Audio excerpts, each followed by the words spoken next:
Cerita kita hari ini adalah bagaimana Apple membuat Apple A chip series-nya, guys. Yo guys, balik lagi dengan Bill di sini dan kali ini kita akan memasuki edisi perdana dari DJ Story.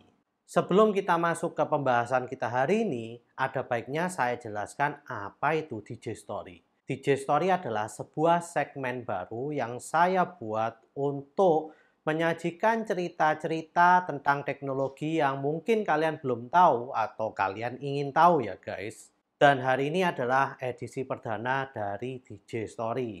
Cerita kita hari ini adalah bagaimana Apple membuat Apple A chip series-nya guys.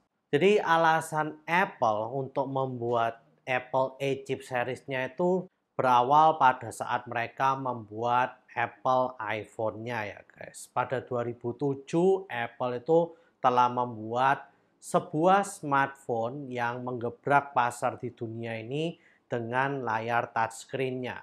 Dan mereka tahu bahwa untuk membuat smartphone yang lebih pintar lagi, mereka itu membutuhkan chip yang lebih hebat dan lebih bisa diandalkan, guys.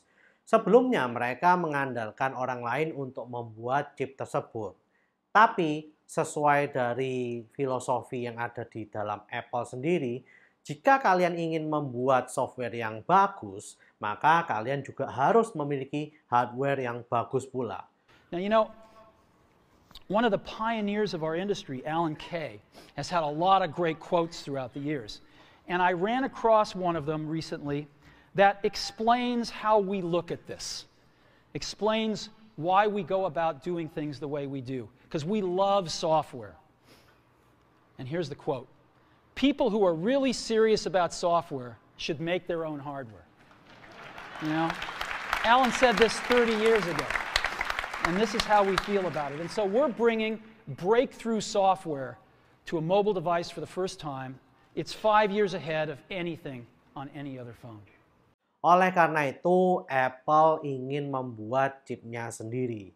Dan pada tahun 2008, mereka mulai mencari kira-kira siapa sih yang dapat membantu mereka untuk membuat desain dari chipnya ini. Nah, lalu mereka juga mengajak Samsung untuk bekerja sama, dan ternyata di sini ada sebuah perusahaan yang bernama Intrinsity. Dan Intrinsity ini membantu mendesain chipnya ini untuk Apple dan juga untuk Samsung ya guys. Dan chip pertama yang dibuat oleh Apple ini hasil gabungan dari kerjasama banyak orang, ini dinamakan Apple A4 chip yang pertama kali diluncurkan pada iPad yang generasi pertama sekali ya guys. Dan Samsung juga menggunakan chip yang sama ini di Samsung Galaxy S yang pertama dengan nama Hummingbird chip. Meskipun Apple A4 dan juga Hummingbird chip ini dibuat dengan desain yang sama, tapi ada sedikit perbedaan di dalamnya ya guys. Karena Apple meskipun sudah menerima desain tersebut, mereka tetap mengganti-ganti isi yang ada di chip tersebut agar dapat dioperasikan dan digunakan di Apple iPad serta iPhone 4 mereka. Nah, kenapa kok namanya nggak A1 gitu ya? Kenapa kok harus A4? Nah, karena Apple ini menggunakannya juga di iPhone 4 yang merupakan generasi keempat dari iPhone mereka. Oleh karena itu namanya jadi A4 atau A4. Nah, dari sini Apple mulai membuat chipnya tersebut menjadi lebih bagus dan lebih bagus lagi. Dan hingga sekarang sudah berevolusi menjadi Apple A16 Bionic dan juga Apple M series chip yang digunakan pada iPad Pro terbaru mereka dan juga banyak dari MacBook serta lini dari Mac terbaru mereka juga ya guys. Nah, untuk cerita dari M series chip dan gimana sepak terjangnya mungkin saya akan jelaskan nanti ya di DJ Story yang berikut-berikutnya. Oke, lalu kira-kira gimana sih proses pembuatan dari Apple A series ini sebetulnya? Tahapan apa yang diperlukan oleh Apple hingga jadi chip yang bisa digunakan di iPhone serta di iPad mereka? Nah, ada beberapa tahapan yang harus Apple lewati sebelum chip mereka ini bisa dimasukkan ke dalam device mereka. Saya akan bahas tahapan-tahapan tersebut mulai dari awal. Tahapan pertama tentu aja adalah mendesain chip tersebut. Nah, dalam tahapan desain ini, Apple tentu saja juga harus menentukan spesifikasinya, lalu juga arsitekturnya, serta fitur apa saja yang ingin dimasukkan ke dalam chipnya mereka ini. Contohnya jika mereka ingin mendesain Apple A17 Bionic chipnya untuk iPhone di tahun 2023 ini, mungkin mereka memulai desainnya itu pada tahun 2022 ya guys. Karena untuk desain ini membutuhkan waktu yang lumayan lama sampai akhirnya bisa masuk ke dalam device tersebut. Dan juga mereka harus menentukan fitur apa aja, misalnya dari kamera, lalu juga dari prosesornya itu kecepatannya berapa, untuk grafiknya juga gimana. Nah, semua itu harus ditentukan pada saat awal tahapan desain tersebut.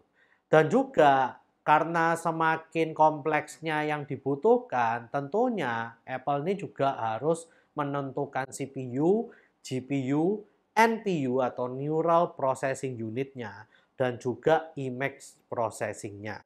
Dan sekarang juga Apple itu juga menambahkan video processing di dalam chipnya. Jadi ya nggak semerta-merta seperti dulu ya guys. Dulu cuma CPU dan GPU, tapi sekarang karena udah ada kemajuan yang AI dan juga fotografi dan lain-lain, itu semuanya harus ditambahkan ke dalam chip tersebut. Nah, setelah melalui proses desain ini, maka proses selanjutnya adalah tahapan development. Nah, pada tahapan development ini, Apple berusaha untuk membuat chip ini dari hasil desainnya tentu saja dengan software dan juga hardware yang mereka miliki untuk dimasukkan dibuat sesuai desainnya. Lalu mereka juga harus mensimulasi dan mengetesnya apakah ada masalah pada saat mendevelop atau membuat chip tersebut ya guys. Karena kalau misalnya ada masalah, ya mereka harus kembali lagi ke tahapan desain lagi. Nah, setelah tahapan develop ini sudah selesai, maka yang selanjutnya adalah mereka membuat prototype dari hasil development tersebut. Jadi, mereka membuat prototype dari desain tersebut dan juga prototipe chip ini akan dites dan tes ulang terus sampai mereka puas ya guys. Jadi kalau misalnya mereka merasa kurang dari versi prototipe ini, mereka akan mengganti desainnya dan akan membuat versi prototipe terbaru. Setelah tahapan prototipe selesai, maka tahapan testing juga akan dilakukan. Jadi mereka juga akan mengetes chip ini secara terus-menerus, secara berulang-ulang, secara intensif agar chip tersebut dapat memenuhi persyaratan Apple dalam hal performa, lalu juga efisiensi konsumsi baterainya, dan juga reliabilitasnya. Jadi nggak gampang rusaknya itu juga akan dites. Nah, setelah melalui tahapan testing dan ya udah finalnya ini mereka sudah merasa puas dengan hasil prototipenya,